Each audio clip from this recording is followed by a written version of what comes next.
Bonjour, ici Olivier Seth. Aujourd'hui, je reviens vers vous avec un autre sujet et j'aimerais qu'on puisse échanger dessus. Nous l'avons appelé « La nuit où l'ange n'est pas venu ». Dans le livre de Actes, le chapitre 12, à partir du verset 1er, il y a une histoire qui s'y raconte. L'histoire commence de telle sorte que le roi Hérode vu ou a capturé un bon nombre de ceux qui servaient l'Éternel, de ceux qui étaient disciples de Christ. Et il a même fait tuer Jacques par l'épée. Et puis dans la suite, la Bible va dire il vit que cela plaisait aux Juifs et il prit la décision de prendre aussi Pierre. Et la nuit où Pierre devait être abattu ou tué comme Jacques, la Bible déclare que l'ange de l'Éternel vint et entra dans la prison et bougea Pierre et puis il fait sortir Pierre de prison.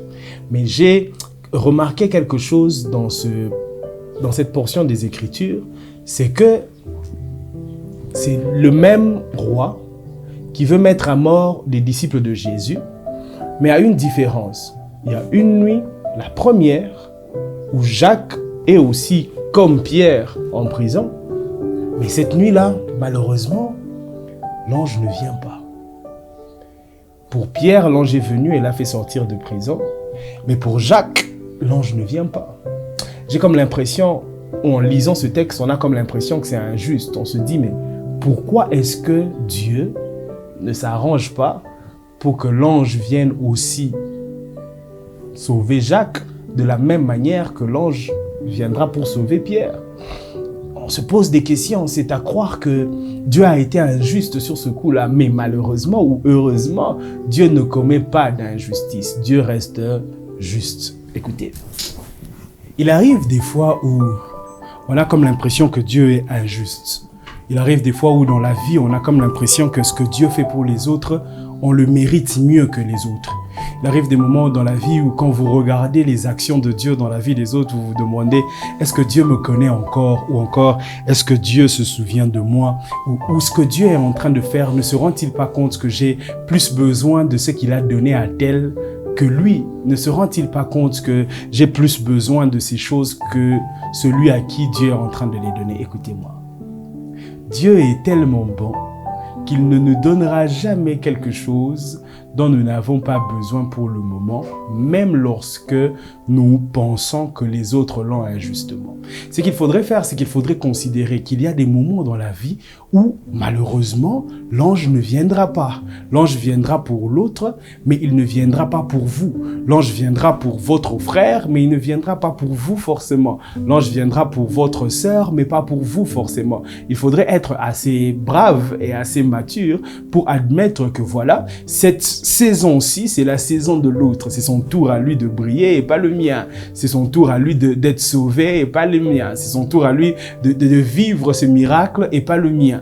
Il faudrait juste qu'à un certain niveau de notre vie, que nous puissions bannir, ôter de nous cette jalousie qui nous pousse à croire ou à penser que ce que les autres ont, ils ne les méritent pas plus que nous. Écoutez, il y a des choses que Dieu donne, mais il ne les donne pas forcément par mérite, il les donne par grâce, parce que Dieu fait grâce, la Bible dit, à qui il veut.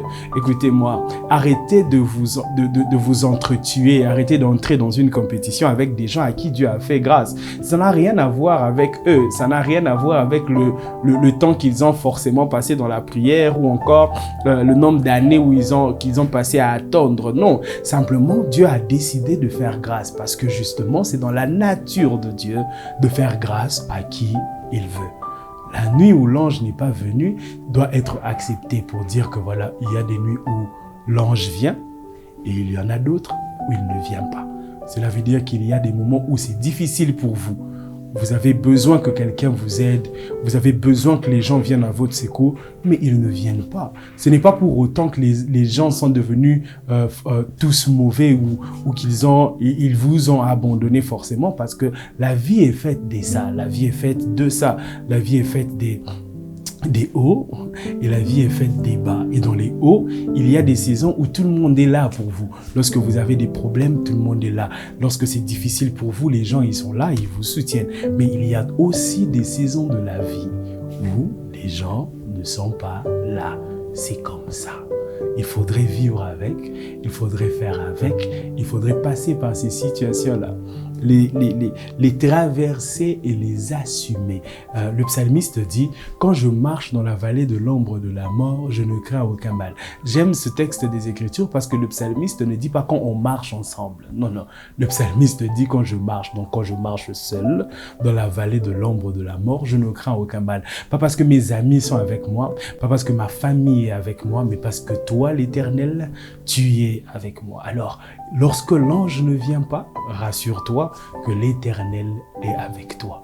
Et ne perds pas espoir, continue d'avancer, même lorsque l'ange n'est pas venu cette nuit-là. Que Dieu vous bénisse. C'était Olivier 7.